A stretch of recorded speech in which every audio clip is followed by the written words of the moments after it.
Hey guys, this is Justin at the Survivor Review, and continuing my look at the Mission Impossible franchise.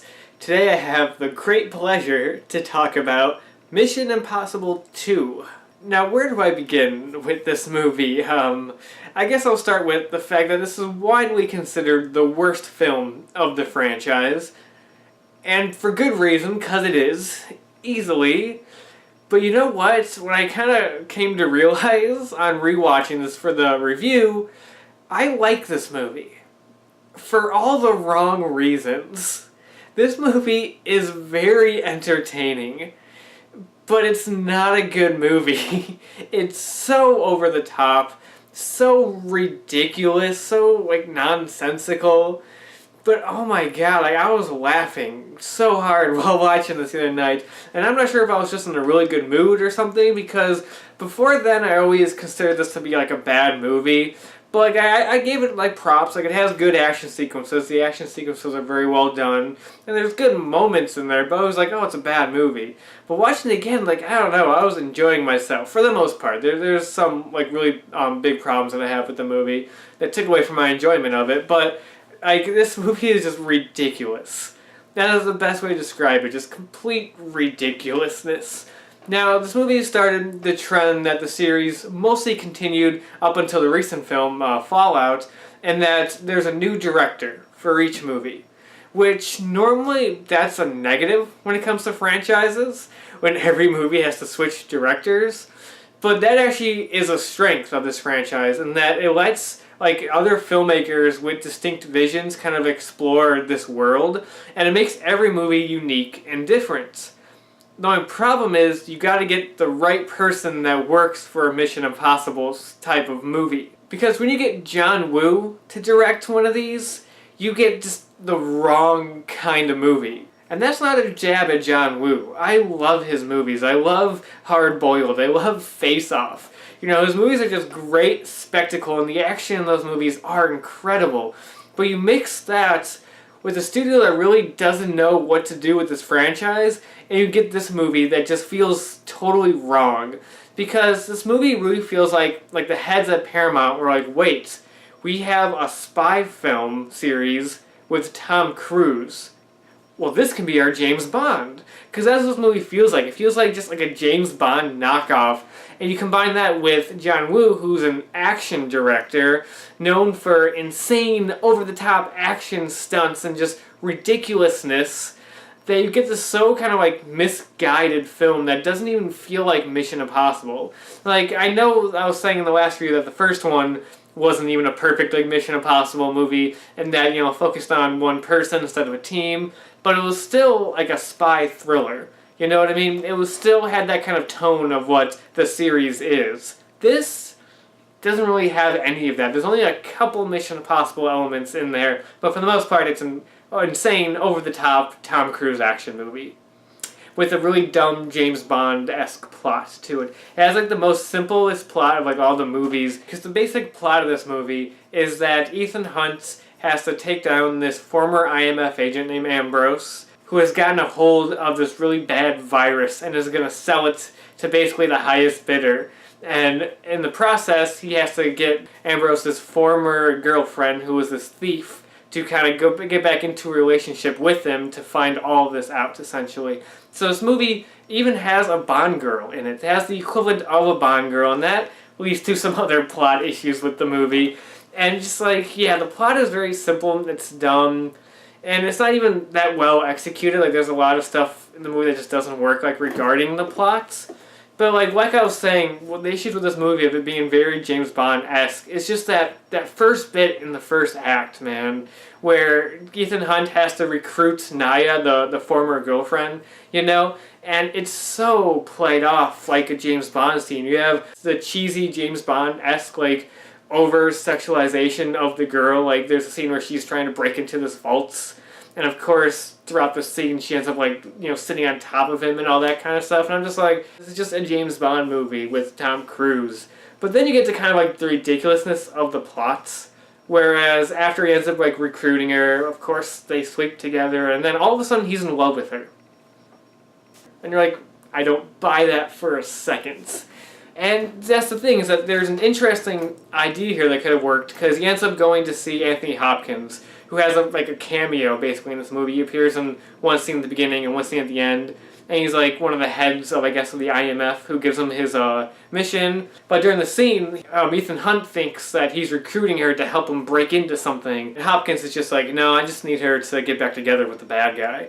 And that's where there would have been an interesting plot element, of him, being nervous and not wanting, her to do this because he thinks it's too dangerous. But it's not earned, because I don't buy their relationship for a second. So it just comes off as dumb when he's like, no, I don't think she can do it. I'm like, why? What do you know about her? Why do you care? You know what I mean? So that I don't buy for a second. Also, that leads to one of the most ridiculous lines in the movie. You mean it'll be difficult? Very. Well, this is not mission difficult, Mr. Hunt. It's mission impossible. I guess I want to say, the major flaw with this movie is the middle act. I want to get that kind of out of the way before I get to the insanely fun stuff in the movie. And that the middle act of the movie is boring. That's the biggest problem with this movie, is that when it's doing crazy, ridiculous stuff, it's so entertaining. But once Naya gets back together with Ambrose, and they have to find out that he's doing something with the disease and all that kind of stuff, there's that whole scene with them at the horse race. That to me is where the movie kind of hits the stopping point, and it's kind of and I was kind of getting bored. Then you have the other plot line with the Brendan Gleeson character, who's connected to the scientist who came up with the virus. And yeah, I just lost interest during all of that. That part is just really boring and just really dull and just not executed well enough to really make me care. But that's the major thing that detracts from the entertainment value of this movie. Because that aside, this is the perfect movie to get together with a couple of friends, have a few drinks, and just enjoy. Because it's so crazy and ridiculous. It's a John Woo film. If you've seen John Woo's other movies, that's what this is, just with Tom Cruise and the Mission Impossible name to it. You know what I mean? The only real Mission Impossible elements to it is, Naya pretending to get back together with Ambrose, which is kind of how they kind of infiltrate stuff in, the original show and all that kind of stuff. And even there's a moment where one of the people on Ethan Hunt's team, the Australian pilots guy, he's, in costume as a bellhop kind of. And those are the only real two Mission Impossible-esque ideas in there that kind of feel that's something that they would do in Mission Impossible. Everything else though is just over-the-top, ridiculous action sequences and it's slow-mo. Everything is just over-exaggerated. The scene where Naya first reunites with Ambrose could have been done, with her just approaching him. They have some dialogue. You can kind of feel the tension between them a little bit. It's not done like that at all. It's not done in any subtle way. She's walking towards him to his penthouse, and he's at the doorway as she walks towards him off the boat in slow motion of all things while this music plays. And then she approaches him, and her scarf starts to fly off from the wind, and Ambrose grabs it, wraps it around her neck, and brings her in for a kiss. And it's what? And the music. You could just tell by the opening title when the electric guitar version of the theme kicks in, which happens throughout the movie. And it's just oh, okay, you know what movie you're in for. This is the perfect example of early 2000s or late 90s, because the movie came out in the year 2000. This is that in a nutshell. If you want to show somebody an example of the early 2000s / late 90s, you show them Mission Impossible 2. So absurd. Think about absurd. Dougray Scott's performance as Ambrose. He's good in moments. He has some really good moments at parts, but he does ham it up a lot. The part that made me laugh, I don't know why, just when he first sees Naya, she's getting undressed to put on the dress that he got for her, and she first takes off her top, and he reacts to it.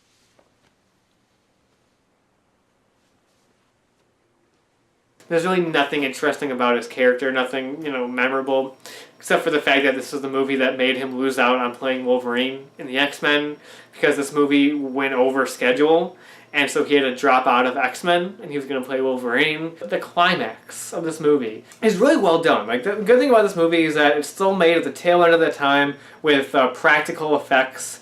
There is some CGI stuff. There's a sequence in the middle of the movie when he breaks into the facility to get like the virus, and you have that scene where it's like trying to be suspenseful because he like kind of bungee jumps in a way off of a helicopter to get through. And it tries to be suspenseful, but it's really not because it has really outdated effects and a lot of outdated like green screen work. But aside from that, everything else in this movie is practical and it looks amazing. Like the explosions, the insane stunts, like motorcycles like flying over each other, you know? It's incredible to look at, and that's really what John Woo's strength is, and that is at full force here. And this is the first movie to really be like, oh yeah, this franchise is about Tom Cruise risking his life for our entertainment. Because the first movie didn't want to do that, they kind of played it safe with that stuff, but this is a movie that opens with the scene of him rock climbing without a harness or anything. And yeah, that scene is amazing to look at. Just like the fact that Tom Cruise did like most of that himself. It's crazy, his dedication to the stuff. Although I do feel like this sequence is just kind of unnecessary and just there to be like, look at this movie, it's extreme. Because it's just him rock climbing on vacation. It has no relevance to the plot at all. It's just there to be like, look at us, we're being cool. Tom Cruise is rock climbing like without a harness. But the fact that he really did it is amazing and really crazy. Then you have the shot at the end with Ambrose like with the knife, and the knife is literally like inches away from his eye. Like that was real. Like that wasn't CGI or added in later. Someone was really putting a knife that close to Tom Cruise's eye, and that's nuts. Like if he slipped even a little, it just would have went straight through, and it's like, holy crap. And that's kind of became the trademark of this franchise. I love like the slow motion turnaround he does on the motorcycle where and he has the gun and he's like and blows up the car. It's absurd, but my god, is it entertaining. It's just so great in an over-the-top spectacle way. That's just this movie in a nutshell. Just over-the-top, excessive, and very entertaining in a so bad it's good, like guilty pleasure type of way.